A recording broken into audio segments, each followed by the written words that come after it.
Welcome to the Crimson Circle Show.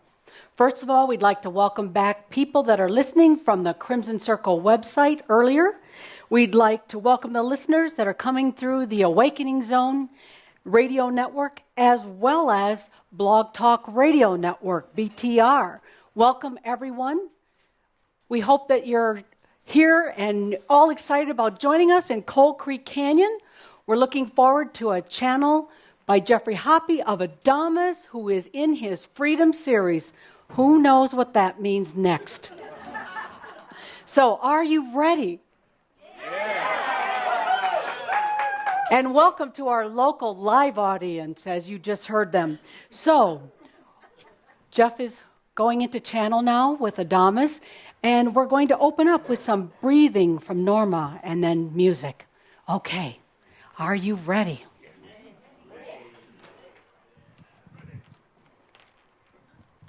I invite you now. Allow this. This is your moment to come home into the core of you, to receive. Feel this. Feel this as you breathe in. Feel this breath. You and breath, and the love affair that connects you to the brilliance of all that you are. Feel this. Coming deeper and deeper down. Coming home into that sweet, sweet core. Sinking, giving permission, giving the freedom for soul and human to come so close that the love affair becomes fresher and newer than ever before. Breathe so deeply. Breathing in, breathing out. Breathing in, breathing out. To feel this rhythmic dance. Breathing in, breathing out. Receiving. Yes. One breath at a time. Breath at a time. Yes.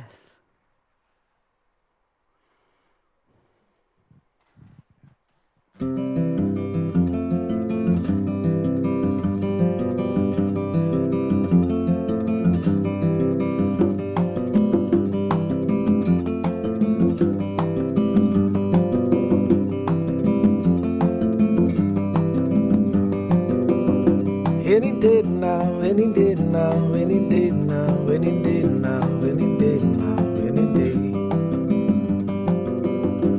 Any day now, any day now, any day now, any day now, any day now, any day. Waking up to the wind, with his head up in a storm, crying out, my baby's gone. My soul is getting warm. Lying still in his bed, with the moon up overhead, and a month is almost June, and the sun will be rising soon. Any day now, any day now, any day now, any day now, any day now, any day. Any day now, any day now, any day now, any day now, any day now, any day. Well, I work so hard, push my fingers to the bone, and I'm lying here alone in an empty room I call my home. So I went to see my brother. In a rut, it's feeling cold, so slow the way that it goes. But as the wise they say, gotta rise to see a bright day. Any day now, any day now, any day now, any day now, any day now, any day.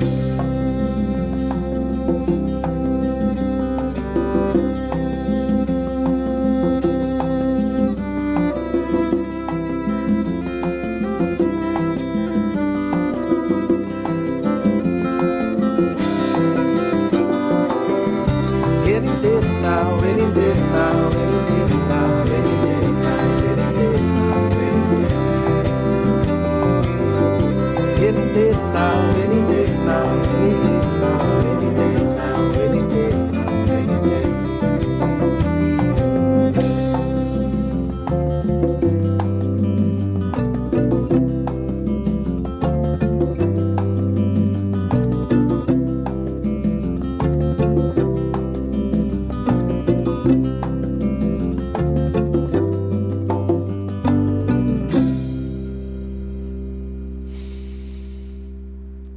I am that I am.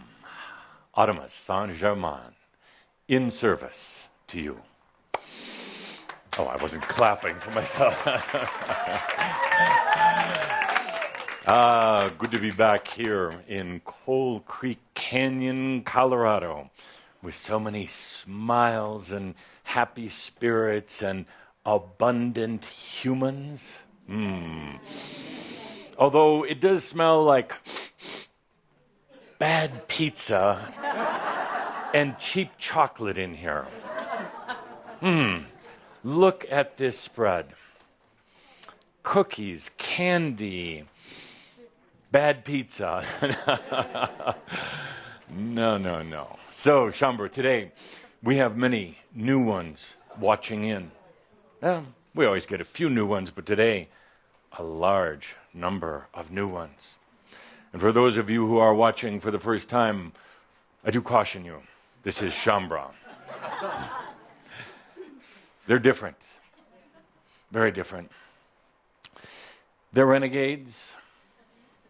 They are spiritual terrorists.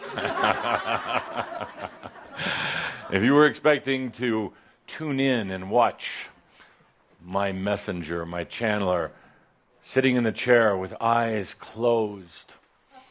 No. No, we walk around, we have eyes wide open, because that's the way each and every one of you should be living. Eyes wide open. Talk about an energy hit. Well, I just scared half of them away. No, Shambra does it a little bit different. They don't go for the old standards. They don't follow any freaking guru. None at all. They have reverence to nobody, not even themselves. And they don't laugh when they're supposed to. I keep asking for the laugh signs, the applaud signs. No, Shambra is different. If you were expecting to tune in to this show and have toning, well, we'll show you. Shambra, let's tone.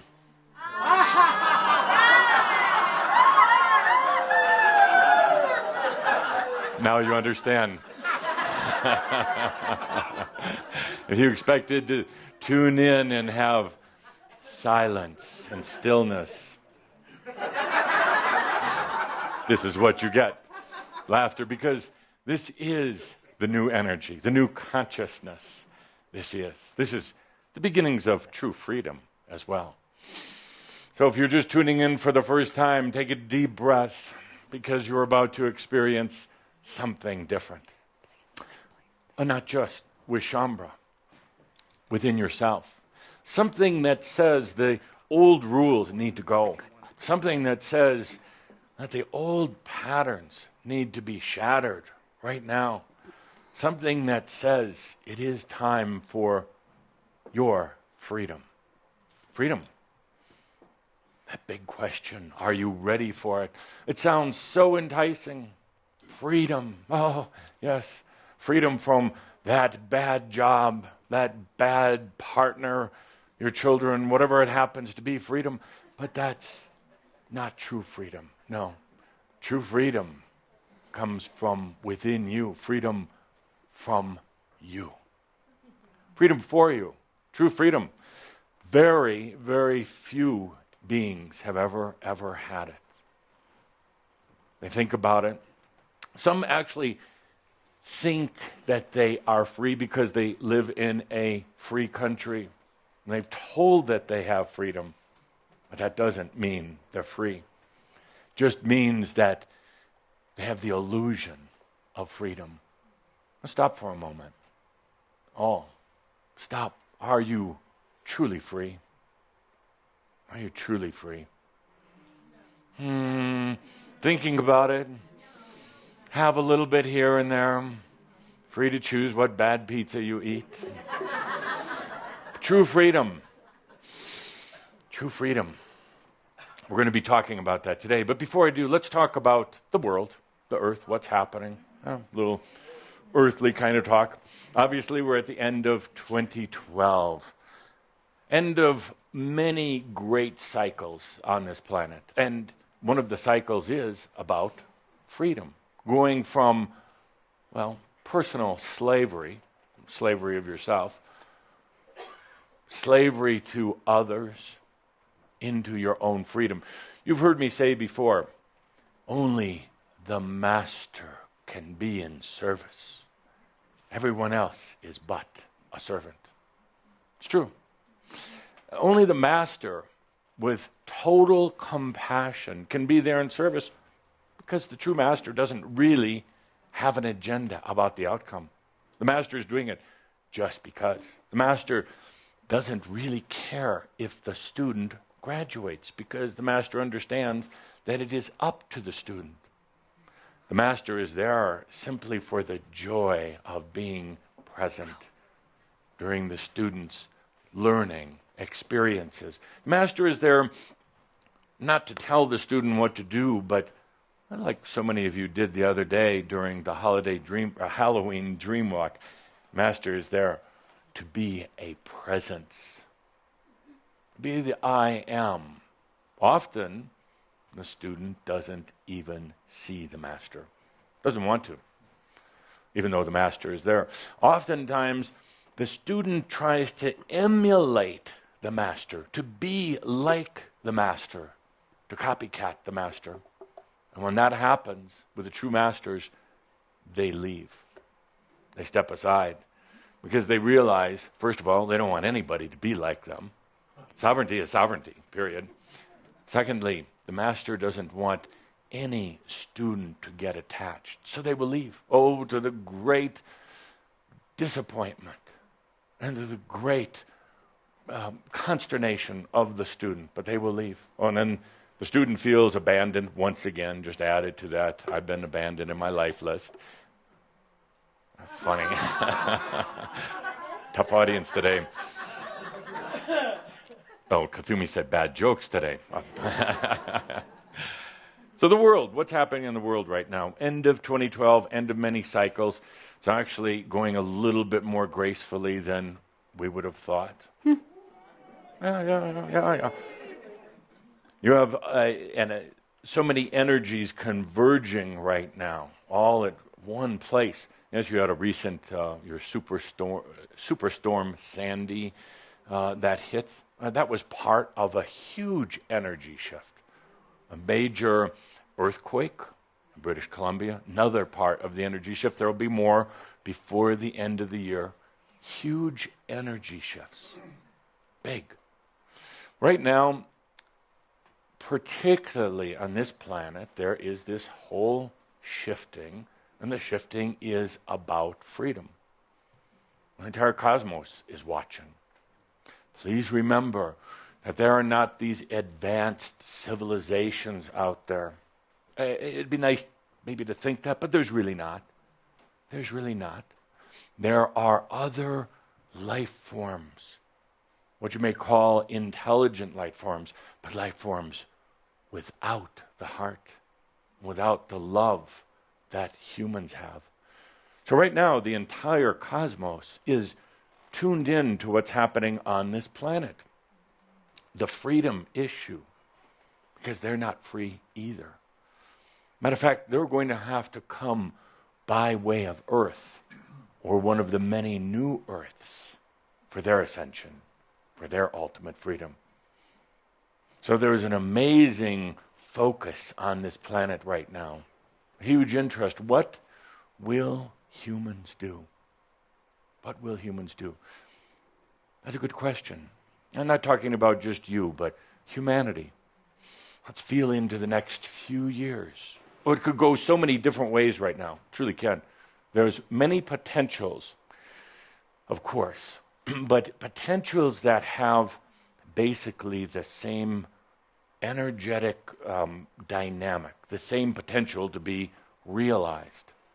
The interesting thing about with all these energy changes, it does bring forth potentials.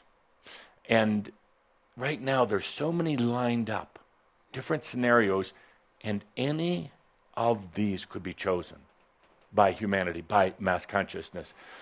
It doesn't mean that you need to choose it because you're going to be a free and sovereign being. You can have any reality you want, even if the reality around you is different. Oh, well, that's living as a master. Doesn't really matter. Everybody around you can be in duality. You don't need to be. You can be surrounded by, yes, sometimes it tugs on you. There is a what I call a gravitational force of mass consciousness. You feel it every day. So even if you're not into duality and the rest of the world is, you're going to feel the pull on it. But pretty soon, you get very tuned in. And you realize what's yours and what's not.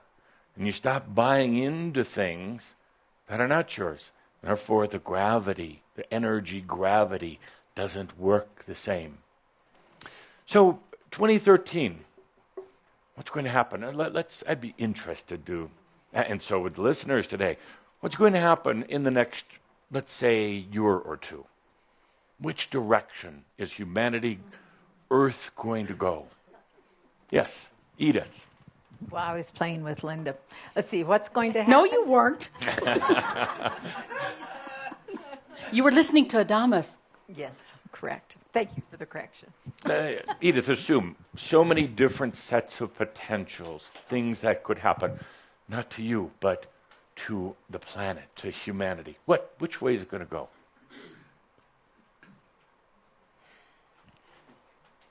Well, if you look at mass consciousness, it might not be so good. Give me an example. Well, you're already... Armageddon? You're already... No. No. You're already seeing... Higher taxes. The water washer... No. We can fight Yes. that. No, we can fight that. Let's stop right there. Ah, yes. Much to my delight. Oh, because we're free beings, we can lower taxes. Really? When's it ever been done in history? Ever, ever, ever? Oh, it's the old shell game.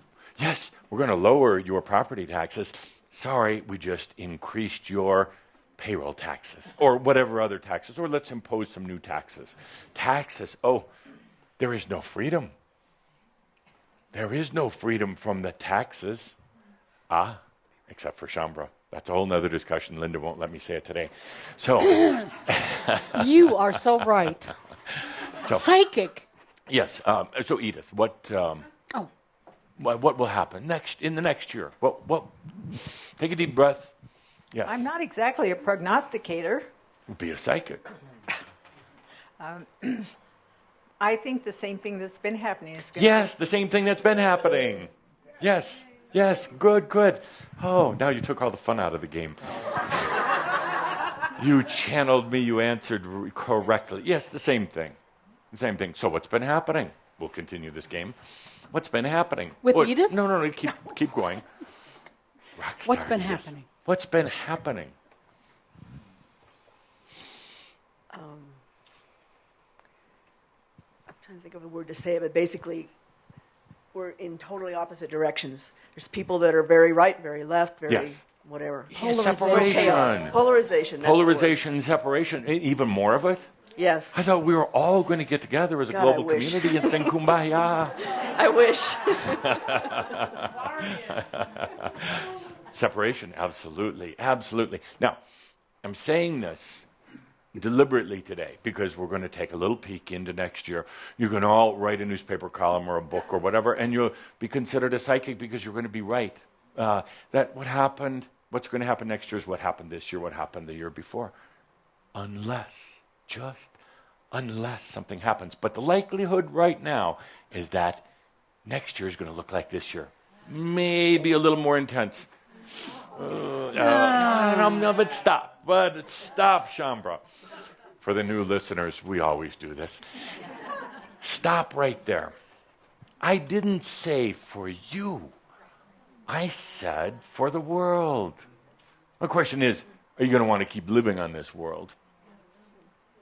Yes, thank you.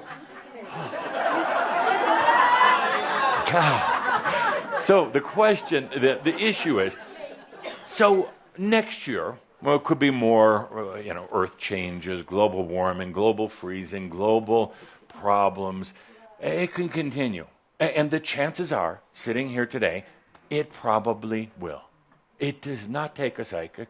It does not take a channeler. It does not even take a trend forecaster to figure that one out. Mass consciousness is like the weather. It's going to be the same tomorrow as it was today, 2/3 of the time. That's pretty good odds for any psychic. Yeah. So, separation. Where were we? Next. No, polarization. Separation. All right, whatever. I'm going to use separation later in my talk. This is all... Okay. I can't use the word polarization because it won't go with other words that I'm going to use. I'll stop. Okay. It's Yes. Okay. I just want to take a moment. This was all in the Matrix. This was all pre-recorded before we came here. Linda just disrupted our little pre-recorded Matrix session. Everything that was going to be said was said before you got here. Then Linda disrupted it. Oh my God. Before we started this session, I knew exactly what you were going to say before you said it, and I knew exactly what I was going to say until Linda disrupted the consciousness of Shambhala. Keep that in mind. This is going to be very important for later. Thank you. Actually, we did pre-record that. That was good. Pete, what's going to happen next year? It started out with, I just look at what happened with Sandy, the big storm. Yes. Okay, got devastated that area. And why did that area get devastated? Why? They were the coldest people I know of. I lived in New Jersey for 17 years. Yes. Nobody would look at each other, just Yes. walk past each other. Right. They now have to ask for help. Yes. And people are responding in Yes. nice ways. 9/11 happened there. Yes. Okay? And it's making them change. Yes. Otherwise, they're going to die. Okay? Yes. They're asking for help, and you can see that on TV. It's Really? wonderful. Will they? How long No. will it last? How long will it last? Yeah, Yes. it's just, it'll step it up. Yeah. And it may happen other places, but I think this is what, I can see it happening even in my family. I've never been able to talk to my family, for the Yeah. last 17 years. Welcome Yeah. to my club. And now we're changing. Yes. We're getting in our hearts. Yes. And seeing people as human beings. Yes. And treating them that way. Yes. Yeah. Yes. Unfortunately, that it takes a catastrophe like that. Yes. Yeah, and then unfortunately, there is the potential it could go back to the old way. They'll fix up the houses, Yeah. they'll redo that until the next catastrophe. You said it before, 9/11, same area. Why? What's, just everybody take a deep breath. What's in that area? Greed, the center of money. Financial Wall Street, sector, and many other things. But the financial sector begets a lot of other energies all at the same time. So you get greed, you get lack of heart, you get the shutting down Fear. of energies, Fear. Yes, people taking advantage of each other. So, and politics, a lot of politics mixed in there. It's an international center as well. So it is no wonder that the storm goes there. And again, you don't have to be psychic. There's no great, deep, hidden meaning. Look at the top level meaning. Financial center. Absolutely. And it's an energy center also. Yes. It's a nice energy center. Just that's been misused. Yes. Absolutely. So the storm finds its way there. Now, you can take a look very symbolically or very, very simply. Why wasn't it a fire or an earthquake? Why was it water and wind? Cleansing. Even though fire does cleanse, but it's a different type. By the way, and we'll go into this in the next month or two, but I want to tell you something now. Fire, alchemy, fire does not have to be hot. And I say fire, and you see flames and you think hot. We're going to learn in the next few months that it's not. Actually, that's an illusion. Oh, we're going to walk on those hot coals. So, yes, the storm was attracted to that area. There's an energy hole there, and it needed some cleansing. It needed a clearing out. Now, the question is, as the rebuilding happens, how is it going to take shape and form? Will people have learned something? Will consciousness have shifted in this place? And in a way, in a very interesting way, it doesn't matter to you personally, unless you have family there. In a matter, and we're going to be talking more about this today and going forward, but I want you to look at it as masters, no longer as the student, because school's out. Yay. We're going to be getting away from the whole student lesson thing and into the master thing. But in a way, it doesn't matter, because if people choose to be in that area and to go through these catastrophes, that's their choice. It truly is. However, if a loving, balanced master who is in their I am energy happens to just want to go there energetically or by airplane, wants to go there and do nothing more than just stand on the street corner, breathing and shining their presence, because their presence is so balanced, that illuminates potentials.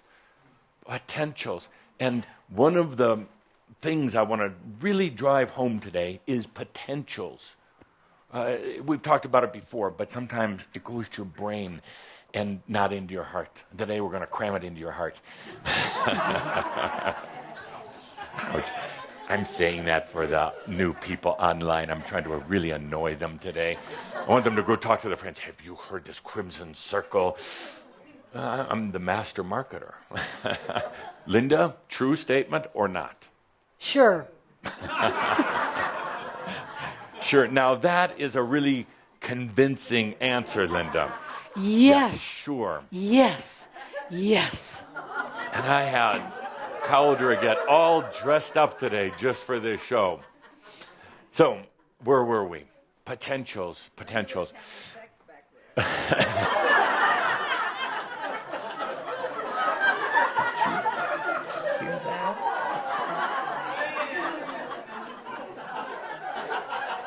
It was Edith that said that. And one thing, oh my gosh, let there be light on the cameras. I'm so excited. Now, you will know when Snoop Dogg is shining on you because of that. Is that cool or what?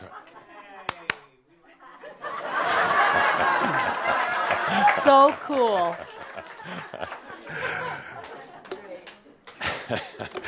Edith, shame. What's wrong with that? Nothing. I'm just trying to increase the viewership on this program. So, the key point here, one of the key points of today, is potentials. We say that next year is going to be the same as this year, probably, because what do people see? That same potential over and over. They don't see potential of change, and sometimes when they do, they run the other way. They don't see the potential that lies beyond that, that says change doesn't have to be difficult. Change can be a true joy. Change can be fun, as you are having here today. So you're changing right now, and look how much fun you're having.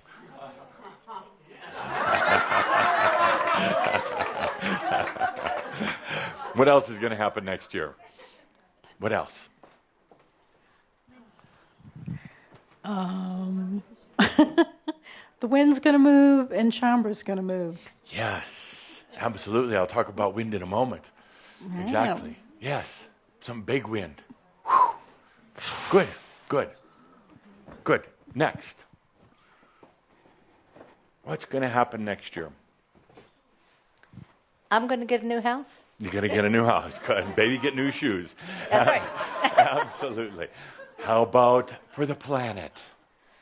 Oh, well, if I can do it, Yes. other people can do it too. Good. The housing starts need to really keep going, from what I hear. Yeah, and mine's going to be wonderful. It's going to be glorious. It's just going to be beautiful. So let's put it this way: the world's going to get a new house. It could. Why not? Will. Lots of actually new ones, will. actually. Doesn't have to Yes. limit it to one. Absolutely. Because right now, as I'm speaking, and hopefully you're listening, saw a few of you nod off, there is a new house, and it's one of the new potentials for this planet. There are many new Earths. Yes. And these new Earths are where the first-timers who've never been embodied in this before are going to go. But it's also where one of the potentials where you can go without having to leave your physical body and to begin really start experiencing this interdimensional living. You say, but why? What good does that do if I'm, just in some dream state off in the other realms? What does it do? Good does it do here? Well, every bit. Because one of the things about the new earth is it doesn't have the heaviness of duality, the heaviness of physicality there. So you can actually go there and rehearse and practice and play before you do it here. In other words, you can get a feel for what it's like to be really free, really liberated. You can get a feel for what it's like to go and be abundant, wildly abundant, and you go play there and then bring it here. It's one of the great things about the new earth that you have helped to create. Absolutely. So a few more next year, 2013, and then we'll get into the heart of today's discussion. Okay, how about you? Oh, I have no idea. Yes, next year, 2013.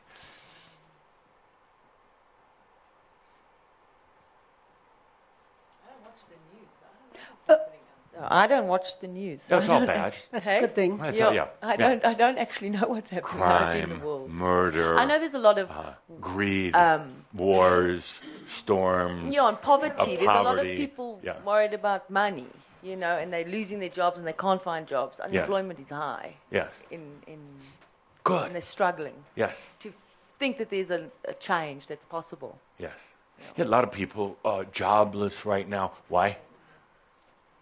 Well, they need to go through a change. Yeah. They've manifested it. Yes. And they need to hear what they're saying They're to acting themselves. it out, Yeah, yes. they're acting Yes. it out. But it's very tough. I mean, I have friends that are, they're in a tough situation and they can't see the outcome. Yes. And one of the things happening on the planet as a result of this shift into freedom, or not, but this whole dynamic of freedom, it has to do with money. It's one of the big issues. One of the grips that this lack of freedom has on consciousness. It goes directly through money. No freedom, no money. So it affects the economies. Plus the markets, financial markets, as you know, are about 500 years old. That's old. That's old right now. So they're having to go through a shift. Right? People that are holding on to the old ways, not just because of greed, but because of old ways, because they want tomorrow to be like today. Because for them, they have the money. You don't. So they want it to be like today. So there's this tremendous friction that's taking place right now. I've said before, the financial systems have already collapsed in a way. In other words, they are no longer backed by the trust that they used to have. Do you trust money? Do you trust the people who handle your money? And not that they're bad, but they're not in the same consciousness as you. Yes. And if you have any questions, want to get any further insights, cheap promotional plug, do get Patricia's book, Conscious Money. Yes. Absolutely. Yes. Absolutely. So the financial systems, it's dreadful. It's so dreadful. If you knew how dreadful it was, you would cry. You would cry. What's being propped up right now by bubble gum and bandages, But the financial systems have to go through this change because they're one of the biggest things inhibiting people from freedom. There is very specific paths or methods in today's financial systems. And it's very hard for one who is not in it to get part of it. Now, as we've talked about before, there's not a conspiracy. Please, any of you right now, take a deep breath. If you want to be in your freedom, get over conspiracies. We can argue all day, argue all night. But there is this group that, I'll tell you right now, the only conspiracy is stupidity. Absolutely true. There are no conspiracies. Some of you will argue there's a conspiracy in the government. Stop for a moment. Feel into the energy of government. Think about all the government workers you've met. Think about the politicians. Think about all the ads you people here in America are receiving. They're not bright enough to have a conspiracy. And thank you. They're not. They are enamored with power, of course. But who isn't other than a few masters? You go into some of the other realms and the other dimensions, they're not a bunch of really nice, big, fluffy beings out there. They have the same power struggle. Power is translated on earth into, generally, money. You got money, you got power. But the cosmos is based right now on a power struggle. That's why there's so much interest in what's going on here on earth. Will humans on this planet finally allow themselves to be free? And it's really interesting, amazingly interesting. The elections here that you're having here in the United States. No, that's not the interesting part. That's gross, I know. But I said that out in the other realms, there's this whole issue of freedom, and they are watching this planet. And they're not some super advanced beings, civilizations that have figured it out a long time ago. Otherwise, they would have been here to help you. They're going through many of the issues in their own interdimensional, galactic ways that you are. But really, believe it or not, you're at the forefront. When I say that, even out in the cosmos, the jury is still out. Will humans finally accept their freedom? Or will humans keep going along in the matrix? Will they just have tomorrow like today? The jury is out, but actually it's interesting because just like your upcoming election here in the United States of America, it's close. It's really close. It's very close. Now, it's not about who wins the election. And in a way, I'll tell you right now, it does not matter. One bit. Why? Because it's the mechanism underneath. It's the people from yesterday that are here today, that are going to be here tomorrow, operating the government, handing you your driver's license or not. It's those people. And they're the people that really believe that tomorrow is going to be like today. So we're looking for some who understand that tomorrow can be anything you want it to be. It's a hard one to break out of. That's freedom, though. It's a hard one to break out of because right now I say the words and you, oh, that sounds so good.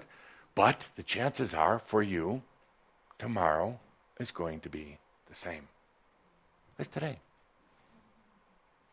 Tomorrow's pretty much the same. You're going to wake up at about the same time, eat about the same thing, have about the same schedule, with the same people, with the same problems. Everything is going to be about the same. And the biggest thing is your thoughts are going to be the same. You're going to wake up in the morning feeling a little tired, feeling a little good, a little bad, wondering what the hell's going to happen next, wondering what is going to affect change in your life, and then waiting for it like it was going to come from the outside. tomorrow is pretty much going to be like today, unless you say, hell no. But before you do, there's consequences. And those consequences, which we'll discuss in a moment, are the very things that are probably keeping you from having this true freedom. So let's take a deep breath. The elections are indicative.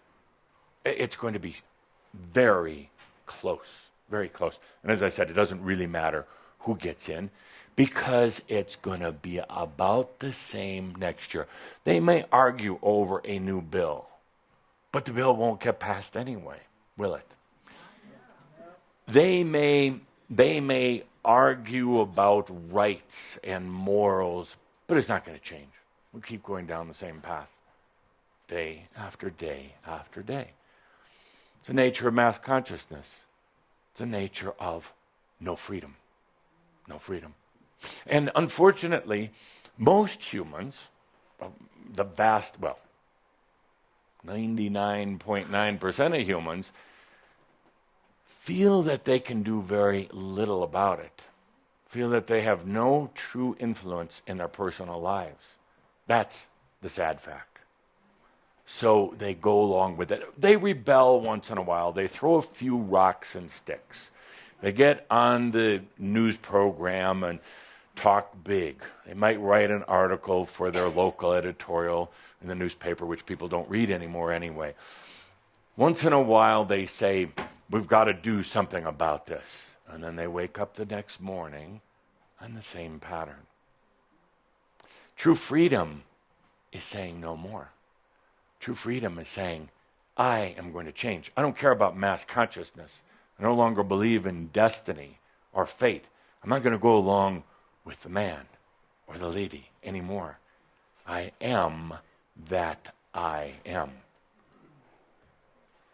A big step, a huge step. Let's take a deep breath. I want to talk for a moment here before we launch into today's topic. We had a magnificent dream walk the other day into the earthbound realms. These are the realms where those who have left the physical body in a traumatic or sad way have stayed. They don't go through the doorway of death because they don't want to admit they died. They're so angry that they're still connected to this earth, to other people, to buildings, to things that they did before. You see, what they're really doing when they're earthbound is they continue to live out yesterday over and over and over and over. There's not even a tomorrow for them, even though their tomorrow probably wouldn't be much different than today, like most people. They are stuck in yesterday. They're earthbound. They're not bad beings. They're not even evil. They're not even evil. They do insidious things, but they're actually really not evil. They're just repeating every day over and over again. You had a movie called Groundhog's Day. Each day, the same. That's what earthbound realms really are.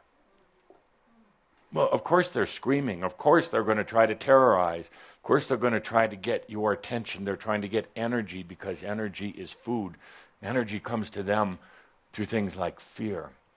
So of course they're going to be rattling the rafters and scaring the crap out of little kids in the basement. Oh, they love little kids. Why? Because little kids can feel them still and see them still. And I don't really care if they scare the bejesus out of some little kid because it's food and they're hungry. Because they keep living yesterday over and over. Very similar to the life of so many humans who have a body still, who don't think they're in this no person's zone, who think they have choices. But there's so many humans that are walking through each day just the same. That's not freedom. It was never intended to be this way. It was never intended to repeat every day. It doesn't matter if it's November 3rd or April 15th, because humans, in spite of looking at the calendar, are living in the same day over and over. Sounds kind of depressing, isn't it? Oh, the energy here went so low. Oh, but there's hope. You knew I had to say that. There is hope. I'm going to call it today, What Dreams May Come. Yeah, what dreams may come. That's hope. There's not a lot of hope on this planet right now. And it actually doesn't have to be, particularly when most people are getting just enough. It doesn't have to be a lot of hope then. You basically have enough to eat. You'd like a new house, but you got enough to eat. You got a car, or you can get transportation somewhere. You have a roof over your head, just enough. You'd like more, but got just enough. And that's keeping people out of their dreams. It's actually better when you lose your job and things are going to hell and you think you might have a terminal illness. That's when you start dreaming. That's when, oh boy, I better get my beep together and dream. Quick. What dreams may come for you to get out of having tomorrow just the same as today? What dreams may come? Yes, it's also a book and a movie about dying, but so what? That was funny. Ha ha ha. If you're viewing in for the first time, this is a particularly hard crowd today.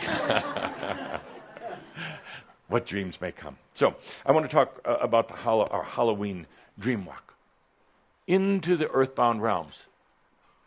Was it just some other dimension, not really here on the physical plane? Was it really the dimension? Was it really just the dimension of the dead and of the haunted and of the ghosts? I said it was earthbound. Maybe it was also the dimension of the living dead. The ones who repeat each day over and over. A little bit of hope. Maybe tomorrow something will happen. Maybe tomorrow my destiny will come through. Maybe tomorrow some grand angel will show up instead of dog craps on your front yard. That was funny.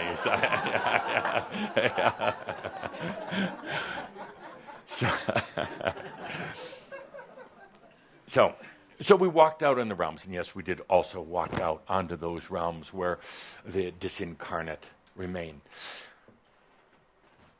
My dear friends, I made a statement. Maybe you weren't listening. I made a statement while we were out there.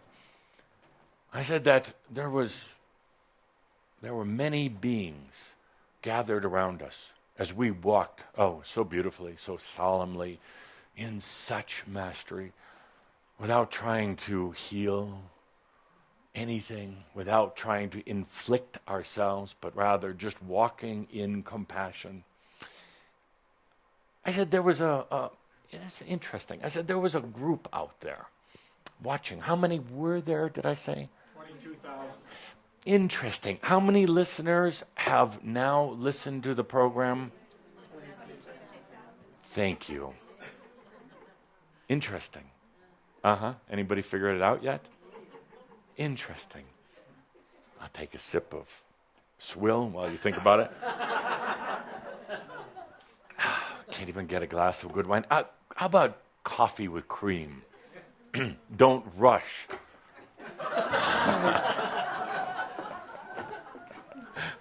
Yes. So, 22,000. There were 22,000 earthbound beings who came in very close to see what we were doing. At the time, there were not literally 22,000 Shambra or what you call light workers, but there are now. In other words, they joined us. They came kind of through time and space. So there's more than 1,000. There's more than 3,000. Energetically, there were 22,000 of us going out into this realm. attracting 22,000 that were watching. Who was watching? Exactly. What part of you? I love this. You're so smart. Probably a little too. The part that is earthbound. Now, I didn't tell you there were many other beings watching, truly the ones who are stuck in that realm, who have left the physical body, but there were 22,000 of you also, parts of you. Yeah, thank you. Thank you. There are parts of you that were stuck out there, that repeat over and over, same day. Yeah, you know, in that earthbound realm, stuck. And you went out there for yourself to shine the light of tomorrow onto you so that you could start being free, so that you can start your own freedom. You went out there and a part of you was there. Absolutely. And it was beautiful. And many others as well. Now, so the number one thing that was done, you shine the light of tomorrow, the dreams that can come on yourself. That's here today. Beautiful. Sweet. And you thought we were just taking a walk in the park, being do-gooder for... Oh, you fell asleep. I thought you said sweet. I did say sweet. How many fell asleep? Oh, you can admit it. Hands go down quickly. Obviously, why? Because I think we were beyond the mind. Beyond the mind. And when you're beyond the mind, suddenly your mind and your body really don't know how to handle it because they're so used to being in the mind. And suddenly the mind can take a little break. So you think you go to sleep. You're not. You heard every word of it. You got all the energy. You were there. So, in addition to doing what you did for yourself, I'm surprised. Nobody figured that out. 22,000, I gave the number right there in the air. 22,000 listeners. Really? I'm doing this for the newcomers. So, next, the profound impact that this made when so many of you going out there, because you did go out also into the earthbound realms, which also contain mass consciousness, spooks, ghosts, and everything else, but it contains human consciousness. It contains the matrix out there. What you know is the matrix. In other words, preset conditions, hypnosis, that's blocking humans and you from being free. 22,000 have gone out there, and it will probably grow. 22,000. What impact did that make on those realms, and what will be the earth change, the physical change that takes place? Because usually when there's an energetic shift, there's a corresponding physical change on the planet. Yeah. The physical change doesn't come first and then consciousness. Consciousness, then physical. Always, always, always. So, what were the effect of all of you going out there and if you'd have gone out there and tried to do Reiki or whatever of these, or healing or feeling sorry for them, it wouldn't have worked. But you went out there in compassion. If you haven't listened to it, you can find it on awakeningzone.com. Do a search on Adamus. It'll come up at the top. Yeah. So, what day was that? October 31st. So, if you haven't listened, actually, it is a tremendous experience. So, what happens next? We made a tremendous impact because you could go out there in compassion. That was the difference. In compassion, as masters. You didn't go out there trying to be Johnny do-gooders, because it doesn't work. Because then you're coming from an agenda, and it's going to have an effect on the other side. You went out there in the I am present. So it's going to change the consciousness of the earthbound realms.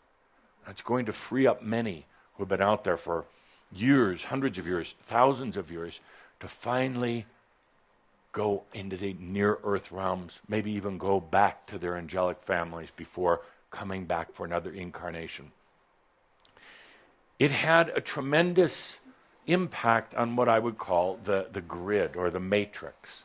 This is the human consciousness. You almost, in a funny way, you could almost digitize it and put it up there as a digital network. Almost, not quite. And it develops structures and patterns. It's like a huge software program. And it's very difficult to change. Very difficult to change. There's not, using this bad analogy, there is not any single programmer that really knows how to change it. And there's not a team of consciousness software programmers that know how to change it anymore. It's too complex. It is software gone awry, software that is protecting itself now. And it has been programmed with defense mechanisms that prevent change. That program out there, that program is designed to keep tomorrow just like today. Yeah, no conspiracy, no government, no alien forms, no nothing. It's the choices and the thoughts of humans that have been going on for thousands and tens of thousands and hundreds of thousands of years that have created this software program. And it's really easy to get stuck in it and to think that you don't have a way out. And then to live with that inner misery and that lack of hope and that frustration. What do I do to get out of this? And once in a while you make some lame effort to get out, and you're sucked right back. Think about the last time you had an inspiring thought or idea. Think about when suddenly, a little breakthrough. Oh my God, I get it now. Oh, I feel so free and open. And that lasted for what? 10 seconds, 10 minutes, I don't care, even 10 days. And then you got sucked back in because this gravitational effect of mass consciousness pulls you right back. But what you're doing here right now, do you think you're listening to something that's really wise? No. You don't have to agree with me so much. This is the one time you could have remained silent. As I've told you many times, I'm simply distracting you so that right now your consciousness, your spirit, your flame without heat can make the shifts for you. The funny thing is you actually don't need to do a lot other than just go along with yourself. You don't really need to do a lot. I distract. You sit there and allow the change. The worst thing to do actually is to, oh my God, what do I need to do? Adamus is giving us all this information and it's so profound. And what do what do I need to do with it? And how can I apply that? What should I do tomorrow? Should I wake up tomorrow and do something different? No. You've already asked for the change. You've already asked to get deprogrammed. Just let it happen right now. Just let me entertain you for another 52 minutes and let it happen. That's all. Take a deep breath because right now it is happening. It's the only reason why I'm talking about it. I'm talking about what is happening within you. What dreams may come. What potentials are there for you? And there are many, many, many. So we did the dream walk. You notice how I do this shift. We did the dream walk. Imagine for a moment the implications on the programming, on the software. What's it going to do to it? Shake it out. Shake it out, absolutely. Not in a intrusive way, because we didn't go out there that way. Not in a collapse kind of way, because we didn't go out there that way. We went out there in compassion. So it too, this matrix of mass consciousness, it too will rebalance itself naturally. The more passion from the more people, we'll do it sooner. It might be 1,000 or 10,000 years, or it might be 1 year. Doesn't really matter, does it? No, because you're already shining your light of your dreams on yourself right now.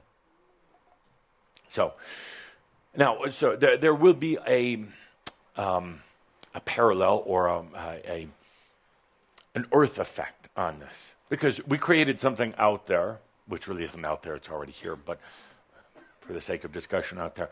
So we illuminated some new potentials. They came to the forefront, and there's a good chance they will be chosen by a few or by many. What happens on this planet? With the Earth, the Gaia, whatever you want to call it. What will be, because a shift will create that. What? The weather, of course. So here we shined, irradiated a potential that freed up a lot of entities, including yourself. Let them go to the other side, or let them come back for integration. So when we did that, there was at least 22,000 that suddenly it shifted. And then a lot more.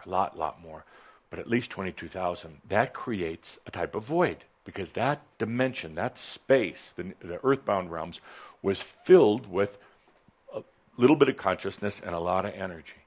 That has moved now. So what happens next? I'll tell you. In this case, wind. A lot of wind. Oh, a lot of wind. And it's not God angry. And it's not because humans did something bad. It's because you created a suction. When all that energy left those other realms, what happens when you create a vacuum and then break it? Whew, something rushes in this case, wind. So expect wind. Where? Where did this emanate from? Right here, Colorado, Coal Creek Canyon. How many of you live here?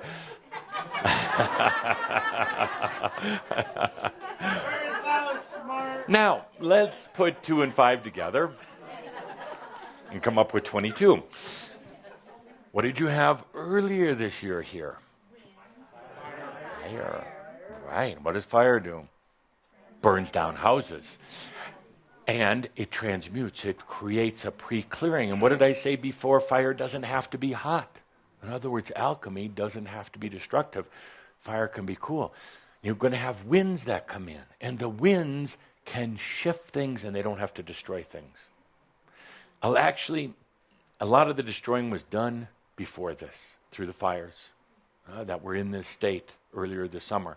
Now the winds can come, and they will, and they don't have to be terribly destructive, but they're going to be annoying.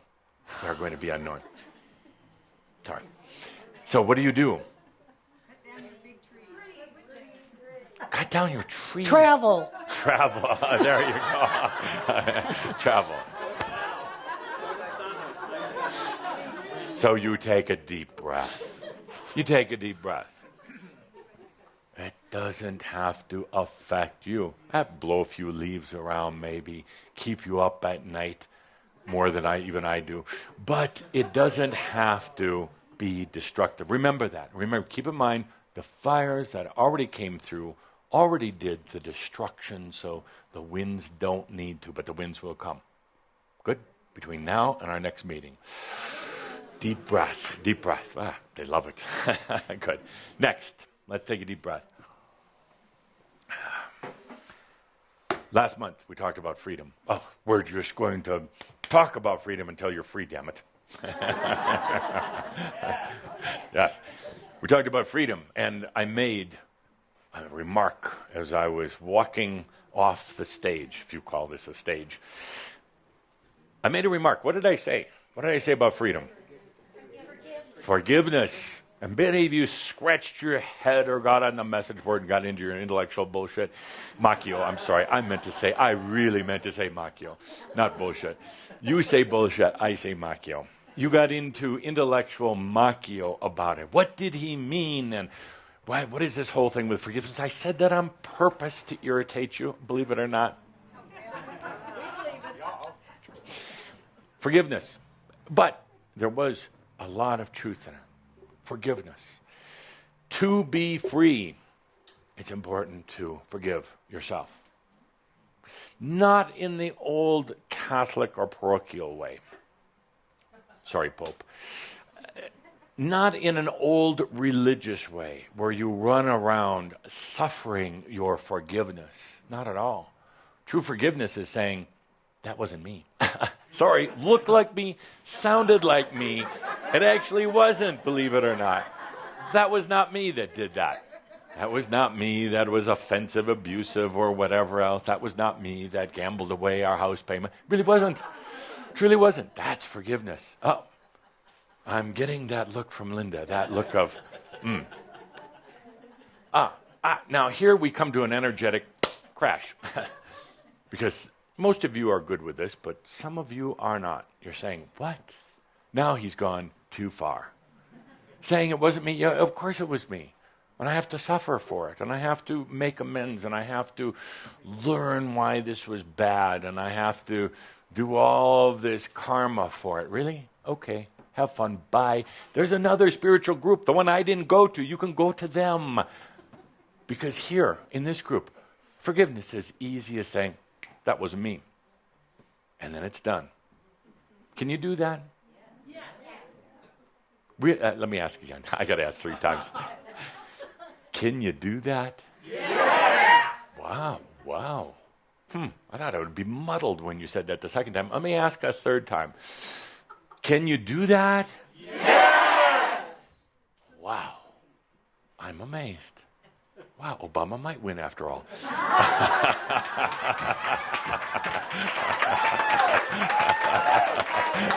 But it doesn't matter. Does it? Tomorrow might be different than today. So, the point, the moral of the story is, that's the simplified version of forgiveness. It wasn't me. It was an aspect. It was yesterday. I'm not going to carry around that old luggage, emotional, physical, painful luggage anymore. Now, something triggers here. Old programming. It's in the matrix. It's been programmed in. I can't do that. No. Right. Because if I do that, if I am that irresponsible, what if I go back to drinking again? What if I go back to abusing people? I made a vow to myself, never, ever. What if I am so cavalier that I just say, that wasn't me? Am I delusional? Am I irresponsible that I can just shirk it off like that without feeling it deeply, without penance, without anything other than giving Adamus some money, $10. Can I do that? That is freedom. That's a tough one. And most of you aren't going to do it. You'll think about it, you'll laugh, you'll kind of say, oh, what a great idea, and you're going to talk to your friends tonight. Say, oh, I have a question. I didn't think it was Q&A time, Jan. I have a question. You said every word except responsibility. What about responsibility? What about it? Does that play into it at all? Some people just take responsibility. It's not just about feeling like they have to pay penance, just merely taking responsibility. Actually, this is all part of the pre-scripted discussion. She interrupts me, and I act a little offended. Adamus? I'm a master with my own podium. You cannot interrupt me. Take that. Phew! For those of you watching the first time that are still here, this is a Crimson Circle special program. Responsibility. That's an interesting question, and I'm going to put it right back on all of you. What's more responsible? What is more responsible? Walking around with that backpack filled with yesterday, Is that responsible, walking around with who you used to be? No, it's a lot of things, but it's not responsible. And if you are going to start taking responsibility for your soul, which you haven't, you pretended it was somewhere else, which I'll talk about in a moment. If you're going to take responsibility for your soul, I contend, I'm not saying you have to believe, but I contend that responsibility starts right now by understanding it actually really wasn't you, and I can prove it. It was the net result of old programming. Hypnosis, past life BS, in things that were inflicted by teachers, parents, mostly yourself though, and mostly programming. So, what is more responsible, I ask? To continue with the old programming, or to stop right now and say, that really was not me. That was a lot of things, but that was not me.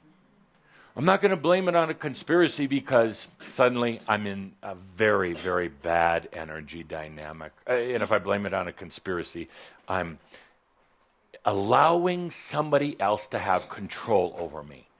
I would say that even if a conspiracy did exist, and there's been a few little ones over the ages, and they still exist in Rome, even if they...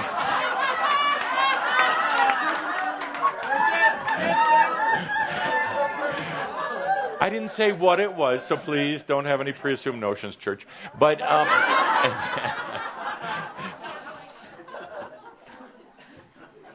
never give your power to a conspiracy. And the moment you do, the moment you're in that duality, you're in that dynamic. You are no longer a sovereign being. You are now part of the conspiracy because they need their victims, and you need your perpetrators.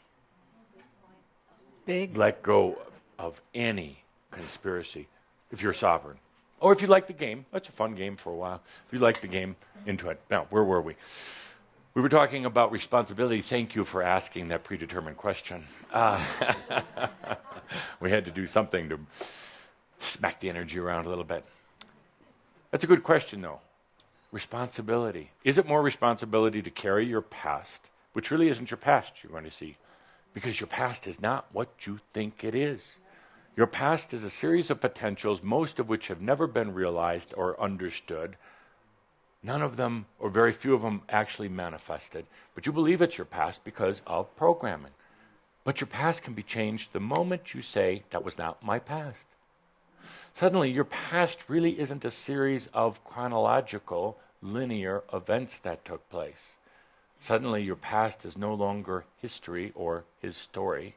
Suddenly, the past is but one of many potentials or options that could have been played out. And now, literally, the moment you release yourself from your past, you suddenly realize how you can also change it tomorrow. That was a mouthful. Yeah. Forgiveness. That's why I threw this out there, forgiveness. Going so far as to say, wasn't me. That's forgiveness. Not forgiveness like, I am so sorry I did this to you, and I was terrible, and I was such a bum, and I was a bad husband, I was a bad mother. That is suffering. That is karma. That is really a lot of bad energy feeding. And it's beating on yourself. True forgiveness is saying, was not me. Show me the pictures. I don't care what proof you have. That wasn't me. It really wasn't.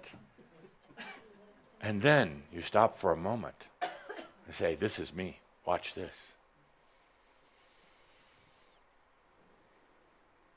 And then they start laughing, of course. Woo, woo. But it doesn't matter. It doesn't matter. Because you're saying it to yourself, not to them. It's just like our dream walk the other day. This is me. This is my presence, my radiance, my I am that I am. This is me. It's always been me, actually.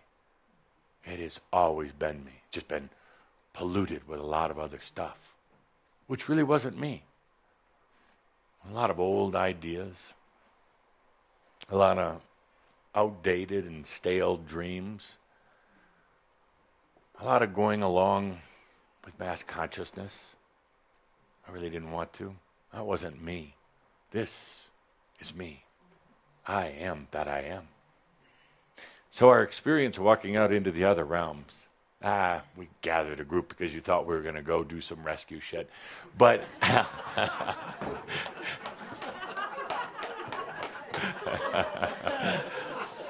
let's call a spade a spade. It was fun. But really, my dear friends, we were doing something much different. We were practicing being in our radiance. Practicing under extreme conditions in the earthbound realms on Halloween Day. Practicing being there in the I am that I am. Attracting parts of yourself tomorrow, which is the same as today. To come take a look at the new light that's shining, the new freedom. Let's take a deep breath. Deep breath for that. I've got Calder all choked up. Deep breath. And I go one step further. You're doing this, not me. You are really doing this. Otherwise, you wouldn't be sitting here listening, taking part, laughing, applauding. Because it truly is you. Now let's go into forgiveness. Four things, because you always have to, humans like a little list. So we have 4 S's. That's why before we couldn't do polarization, because it didn't fit in. Linda, if you could write for us, please. 4 S's of forgiveness. In particular, I don't want you really to feel into this is for you, but also for others that come along. First one, and foremost, the one that really applies to you, the first forgiveness for separation. Not polarization, because these are all going to be S's, for separation. Separation. And these are the 4 S's of forgiveness. Of separation. There is a guilt, shame that you are carrying around, and been carrying around for a long time, that you did something wrong by getting separated. It would be like if you were driving down the road and suddenly you got lost and you feel terrible about it, and the first thing you do say is, what did I do wrong? I should have brought the map. I should have brought a GPS. My boyfriend told me that I should have done this, and I didn't listen, and I feel terrible, and now I got lost. Hold it a second. Did you really get lost? Or did you just get off the road for a different type of experience? Did you really get separated from spirit? No, there's a very deep wound that you have from that. Goes way, way back to when you crossed through the wall of fire a long time ago. But it's also very current, very present. And you keep repeating separation over and over, trying to learn something new. And what one of Linda's favorite sayings, what is the definition of insanity? Insanity, Linda. Definition of insanity is? Doing the same thing over and over and over again. It's got the light on it now.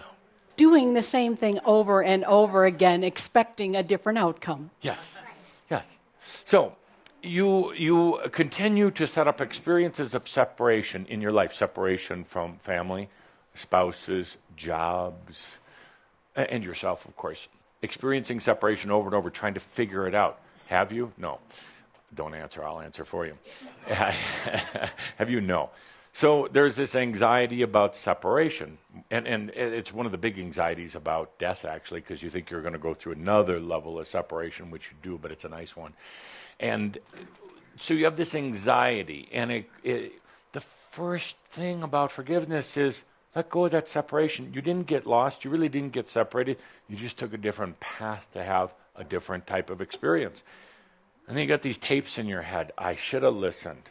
Didn't one of those angels up there say, don't go to earth, don't go to earth? I should have listened. And I should have listened. Didn't the angels gather around me? Oh, you're going to earth? Ooh, why wouldn't?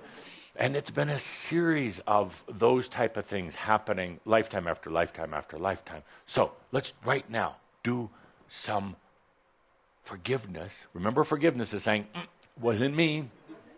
And I didn't really get lost and I really didn't get separated. You never did at all. Let's take a deep breath with the forgiveness of separation. Of separation. And you get separated. You just took a little bit different path for a good reason.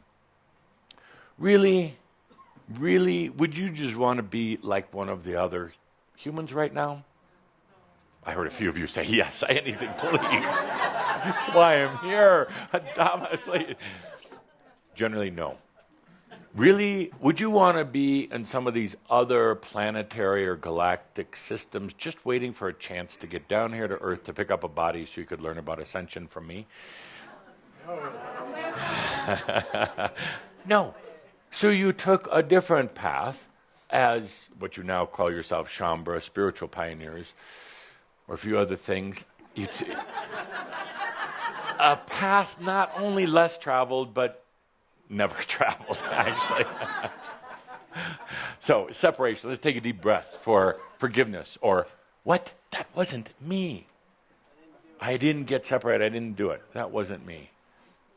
And the moment you do, the moment you take that deep breath in your radiance, it suddenly changes the dynamic so that tomorrow isn't going to be another today.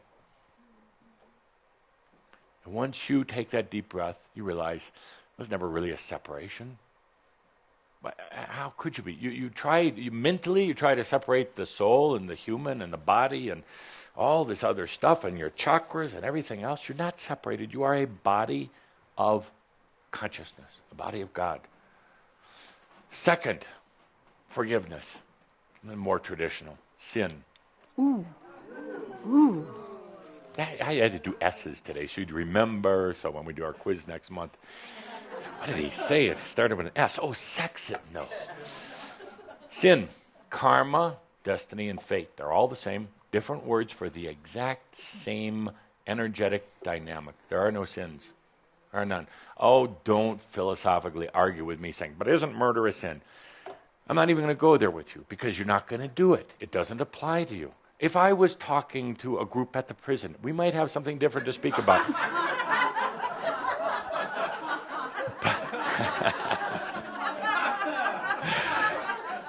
But you notice I'm here. You know, that's one thing. I'm sorry, but I've been in prison. Not that kind. A big crystal. We haven't heard this.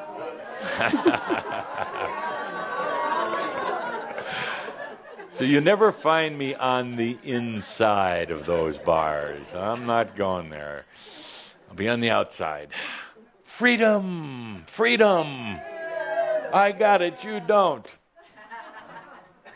But have a little fun with prisoners. My God, don't get so serious about it. Oh, the energy, boom, energy just crashed. Really? Drive by the prisons. I got freedom. Why not? Get them out of there yesterday, because in prison yesterday really is like today. I mean, it really is. You think you had it bad, go to prison. Some of you have been.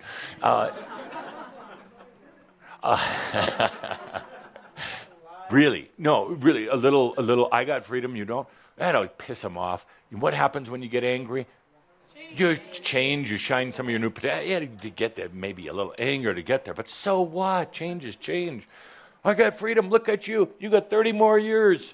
I love you. Thank you.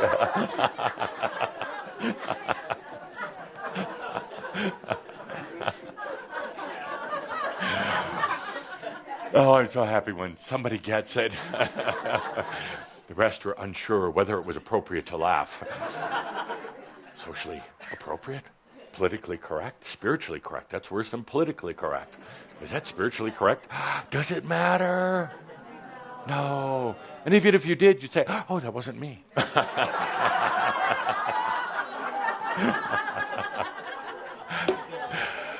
Sin. Let's take a deep breath. Deep breath. There is no sin, there's no karma, unless you want there to be. Oh, it's been pounded into you, drilled into you. That's an interesting concept. But it's just not true. Sin begets sin. Do you realize that? Sin. And you're told, many of you are told you have original sin. Oh, and if sin begets sin, you're in for a wagon load of trouble.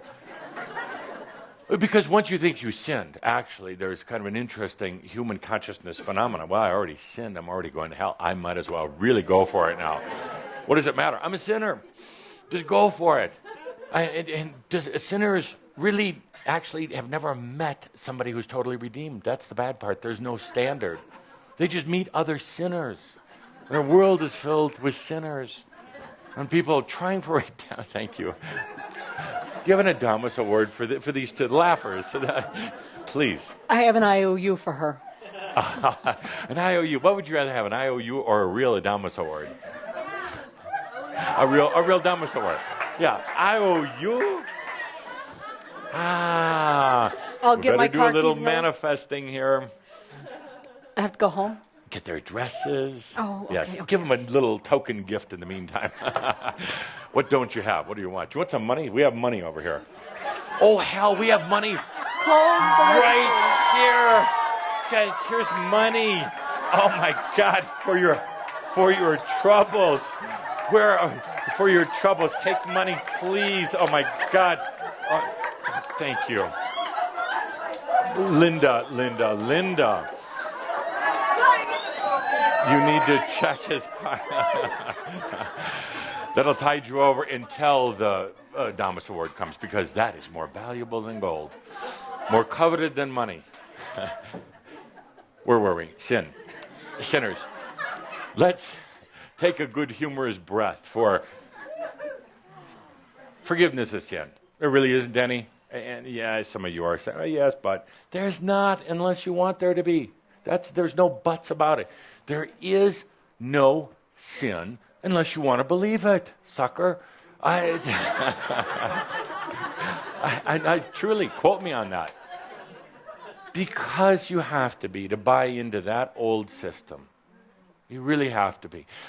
You know, it's one thing to say, yes, I'm learning, and there's certain things that energetically feel better. I probably am not going to do that again because energetically it didn't feel good. But the minute you label it as sin, you've become a sucker.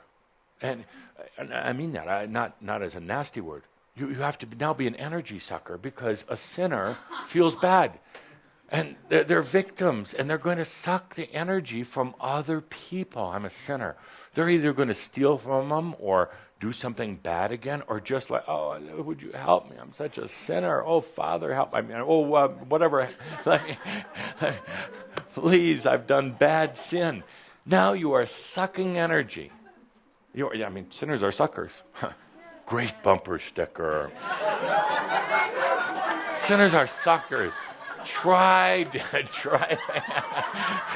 driving to prison with that bumper sticker on.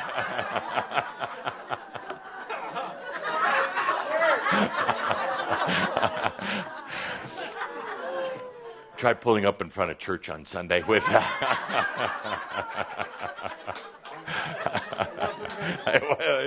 not my car.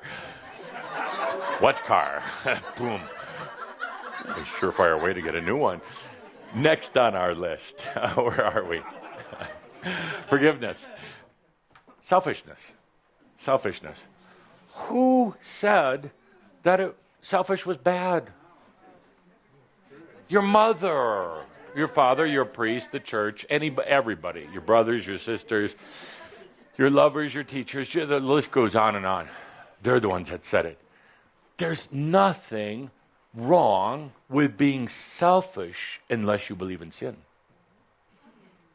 and separation. Yeah, you see, take these elements, take all what you would consider bad energy out of it. Selfish. So what? Absolutely. You think I'm crazy? I'm not going to take care of myself? Really? It's bad.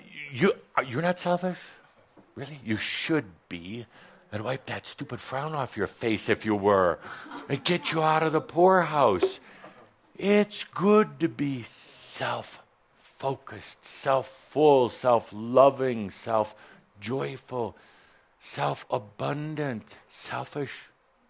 But you see, this word has such impact to it. Oh, she's so selfish. It's made to be bad.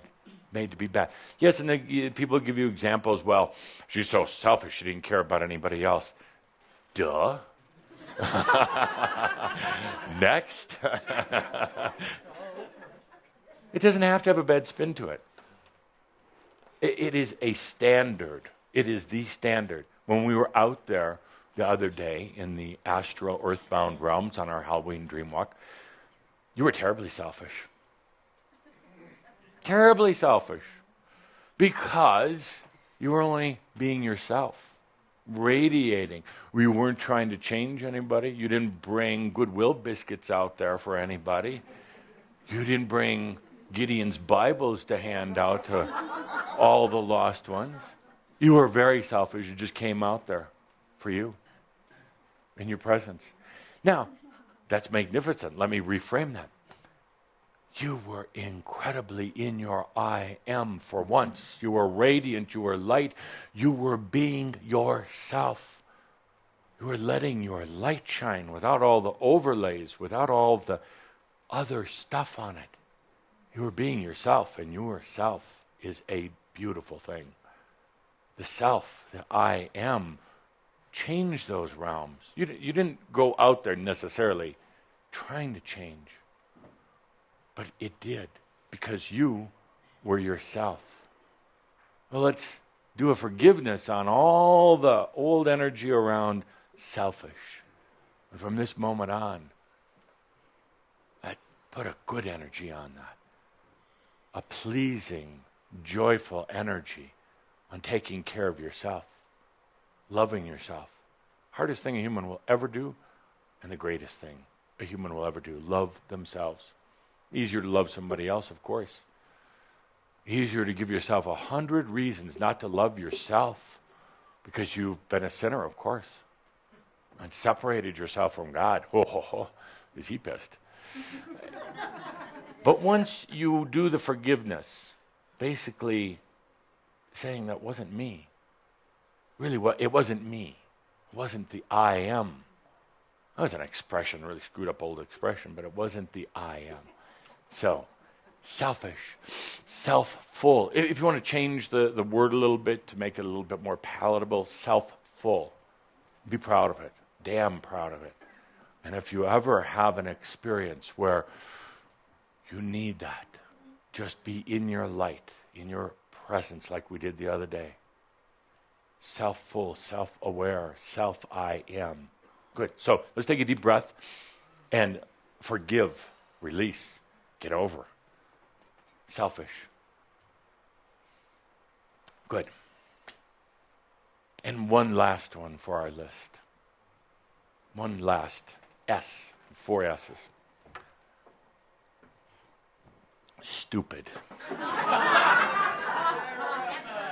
Really, I mean, it's a great one. It's the only S word I could think of that related to giving yourself a hard time for doing what you call are the wrong things.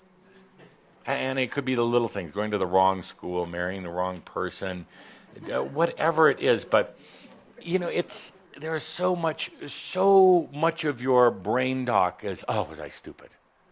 And it's all under the same category. I did the wrong thing. I shouldn't have. And it's all stupid self rather than I am self. Let's do a little bit of forgiveness, because that wasn't you. That's stupid. That's you're never stupid. But really, if we were to do like a measuring thing on your assessment of your own stupidity, how stupid you think you've been about things. Oh, I can hear them clicking away right now. Oh, was I stupid? I should have done this. I shouldn't have done that. I was so stupid. That adds up. You know, it really adds up. I mean, it doesn't just dissolve away. It stacks up. And for every boy was I stupid, it creates energy blockage. And you're not stupid. There's nothing stupid. You're in the midst of experience. You're starting to understand that you can choose your experience, how you want to have it, how you want to become enlightened. You want to do it the hard way, like the old masters, or the easy way? Don't answer me. I don't want to hear. Easy way.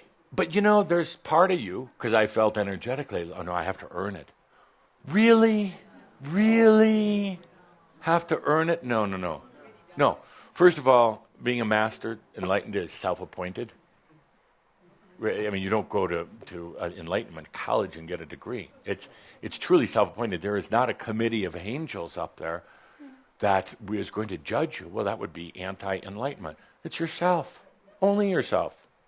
When you're ready, when you say, I'm enlightened, then you are. It changes everything. You want to say it, but you got all these other things going on, especially, boy, am I stupid. How can I be enlightened? Aren't enlightened people smart? No. They're simple, but they're not smart. They don't need to be smart because smart is about human intelligence, and smart is dumb. It really is. Because, let me...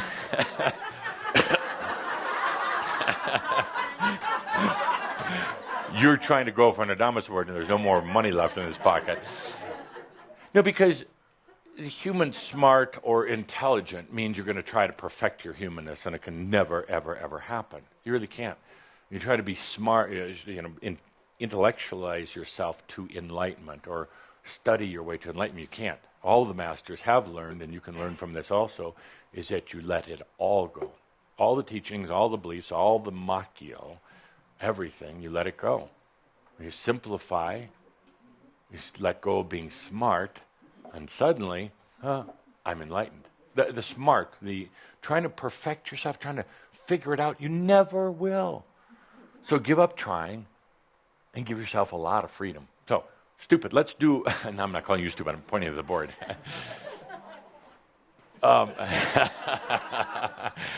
Charming. So let's do forgiveness, which means, that wasn't me. Let's do one about, boy, was I stupid. Because you're not. You're not smart either, but you're not stupid. You are the I am that I am. Let's take a deep breath. Never done anything stupid. Conversely, never anything smart. Really. So let's take a deep breath and let's forgive that. Let's release it. It wasn't you. It was this odd thing that really isn't you, but an odd dynamic that was talking in your ear. All these are odd dynamics talking in your ear. They're tapes that go on and on and on. You got old voices, a lot of old voices. They're programmed right in, thanks to mass consciousness. Programmed right in there. They're programmed deep into your aspects, into your past lives, which really aren't yours. They are actually programmed into tomorrow. Already there are tentacles. Tomorrow. Programmed in. All of the voices are already there, waiting for you to wake up tomorrow so they can start chatting again. The only reprieve you get once in a great while is in dream state, once in a while. But then you don't remember it. You don't remember going to some of these amazing dimensions where you're free of those voices because the voices flood it out before you ever get back. Oh, it's one of the saddest things as I watch you go out there. Some nights you get into the really high realms. Amazing. And that's when you're really, really expressing as you. And then as you're coming back in, kind of like the space shuttle, kind of making its re-entry, saying to yourself, I'm going to remember. What was I supposed to remember? And you got all these voices. Nothing happened while you were out there. Focus, you got work to do today. You're stupid. You're a sinner. Selfish little bastard. And you're separated. You're separated from God. You have to make your way back. The voices start talking. Blah, blah, blah, blah, blah, blah, blah. Truly, stop for a moment. Listen. Just listen. Don't try to block. Listen. Listen to those voices, where they come from, whose they are.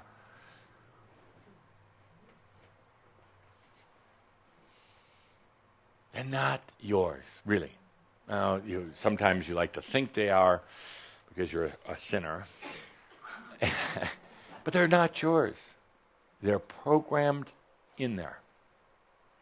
They're just there. And they repeat over and over. And, they cause this terrible thing called doubt. It'll get your energy down, keeps you uninspired, makes you just wish for stuff. That doesn't happen. And it gets you really depressed, and it affects your body. We're going to change that. There is a new voice. It's already there. Already there. You don't have to buy it. You don't have to read a special book or listen to a special program. It's already there. Always has been. You just haven't heard it. And it's a quieter voice because it's more real. It's more you.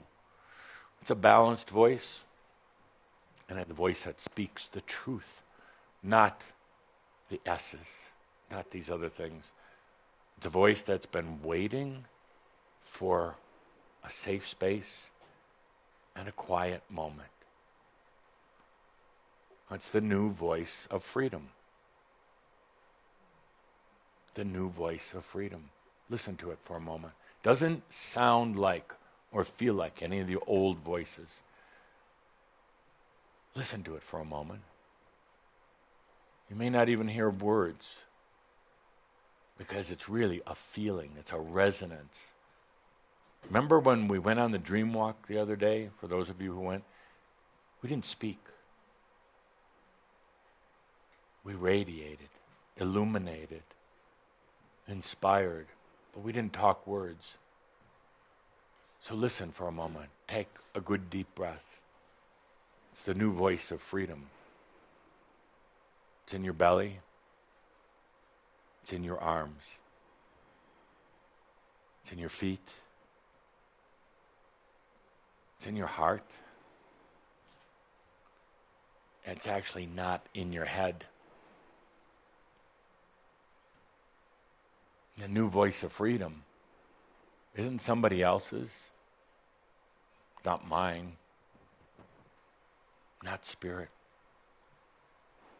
It's that voice, that resonance that's been there the whole time. Every once in a while you get a glimpse of it, but then after a few seconds or minutes or days, you get pulled back down into mass consciousness, into yesterday and today. It doesn't let you out of today. It doesn't let you go for the dreams, these other voices, the old voices. But this new voice of freedom, not even new. It's a voice of freedom.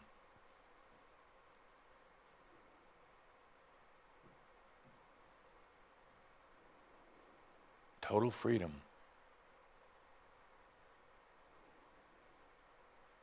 I'm going to ask Andra to just breathe with you softly, gently for a few minutes as you listen to that voice, as you breathe deeply.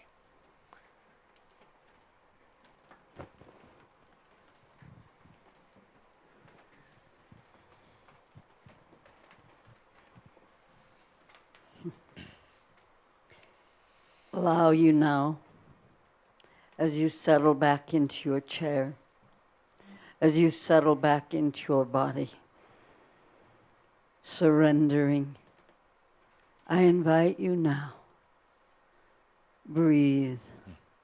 Breathe so deeply. Feel you flowing down into the depths of you, or stillness. Breath at a time. Breath at a time. Breathing in and letting go. Breathing out. Breathing in and letting go. and breathing out. Breath at a time. Deeper and deeper. Down, down, down into the arms of this great, great pool of love. This pool of love in the core of you. Breath at a time. Breath at a time. Breathing in and breathing out. Breathing in and breathing out. Slowly, gently, filling you with this amazing gift. This pool of compassionate love that wants to surround you. Feel this. Feel this as you allow you. Sink into the exquisite love of compassion. Breath at a time. Breath at a time. Deep, deep. Breathing in, breathing out. Nothing to do but receive. Receive all of this. That's deep in the core of you, that truly wants to surround you. It adores you just as you are. Breath at a time. Breath at a time. Breathing in and breathing out. Nothing to change. Nothing to fix. Just receive. Breath at a time. Breath at a time. Receive. Receive. Deep. Deep within the core of you, this adoration who loves you so grand, for you are the creation that adores. You are this breath at a time. Breath at a time.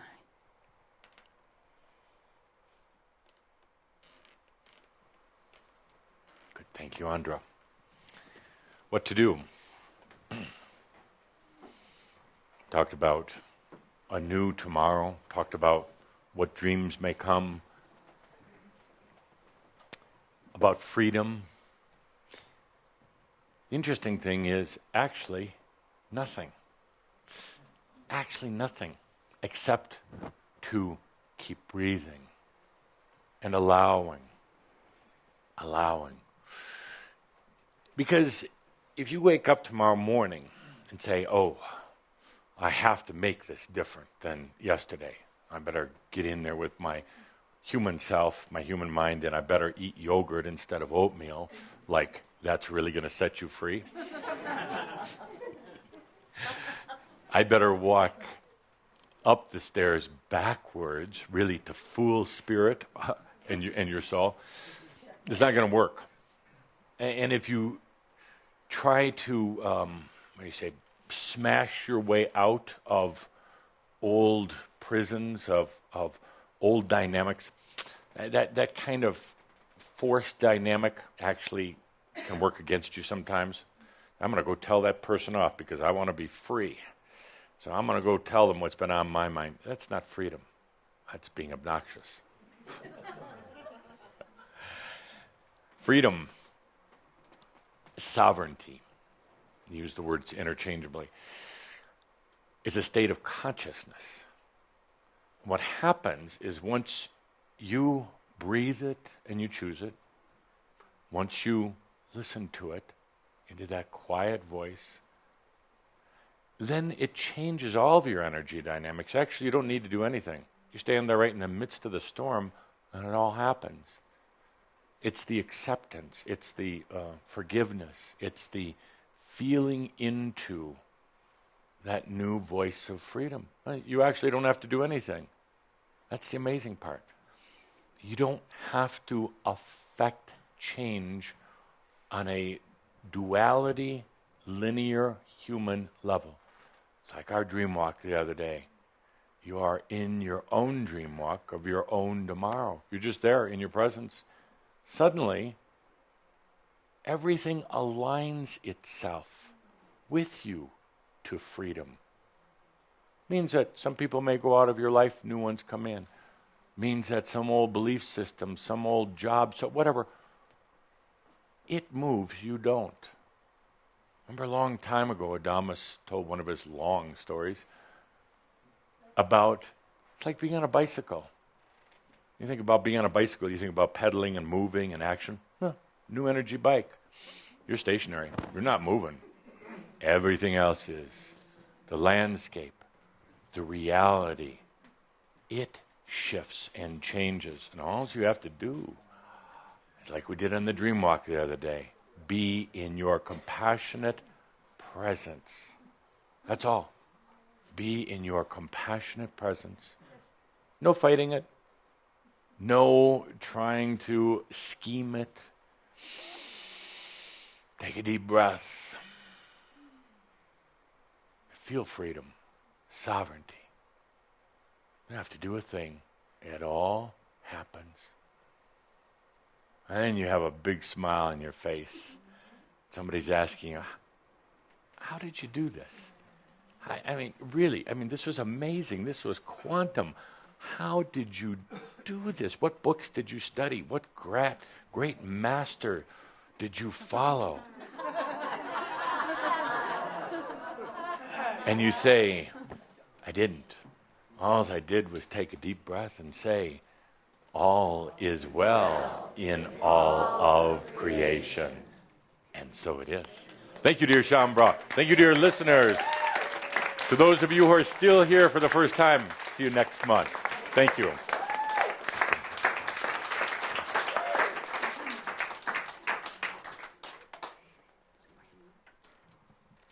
So celebrate. Come on, this breath is for you. Breathe it in and receive it. That's what life is. It's waiting for you. Breathe in, yes. Oh, yes. Yes. The old that wanted to hide and survive, it's not me. I am the breather who is choosing to live. Live for the joy of it. Love for the joy of it. Allow every breath to take you so deep into this exquisite adventure. The adventure of living. The adventure of loving. Yes. Yes. Yes. Thank you. Thank you. Thank you, Norma. Thank you, Jeffrey Hoppy, for channeling Adamus Saint-Germain for us. Thank you, David, for opening the show. Thank you to all of you listening, whether it's watching video on the Crimson Circle website, crimsoncircle.com, whether it's Awakening Zone or Blog Talk Radio. Thank you for joining us. We'll be back here the first Saturday in December. Live well and be in freedom. Thank you. Thank you. Thank you.